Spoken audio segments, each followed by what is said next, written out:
a kid, I always dreamed of conquering the universe, taking over planets, galaxies, stars, and then I knew it was quite simply impossible, really. But in fact, why should it be impossible? I looked deeper into the matter and I realized something.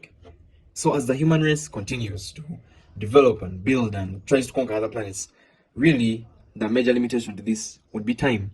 Because time is just the sequential progression of events that draws us closer and closer to our ultimate demise, really. If we can't do something about this time, well, we're screwed and we are never leaving this planet. People can't even survive off the journey. Say just crossing the old cloud which surrounds the entire solar system using NASA's Voyager 1, which is one of the fastest man-made objects. It would take a person 30 millennia just crossing the old cloud. That's a really long time, in fact. And it's usually at this point where people just close the chapter and it's done. But if you go deeper into it, really, time is, let me say, malleable, and the flow of time can actually be changed according to Newton's laws of relativity. Time is just what a book reads. Simple.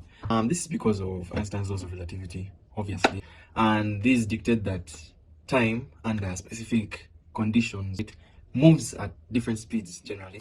So there are two big players in this situation: gravity and the speed. This goes to show us that extreme gravity and extreme speed actually have the ability to slow down time almost to a complete halt, actually. Chapter closed. That's what someone can say. Just accelerate the body to that immense speed you're talking about. Just increase the gravity to that immense strength you're talking about. No. Actually, it's a bit more complicated than that. Now, when it comes to accelerating a body, it's really not as simple as it sounds, because as a body gains more and more speed, it actually becomes heavier and a greater amount of energy will be required to accelerate the body. That's why light speed has never been reached and may not be reached anywhere in the near future. First I thought, whoa, this is big. Actually, you don't need to reach light speed or anything. Just a fraction is enough. Dilation of time will still be noticeable, which is changing the flow of time, by the way. And of course, this was because I thought it was sequential.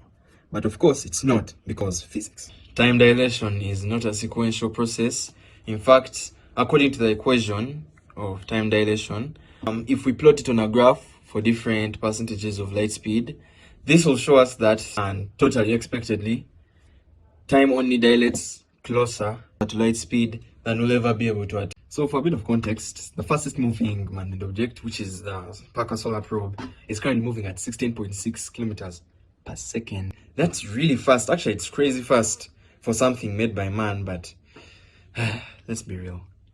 If you put it against light speed, of course, eventually, like many of our problems, we'll be able to overcome this, but right now, judging by the facts, just have to make ourselves comfortable in our solar system, really.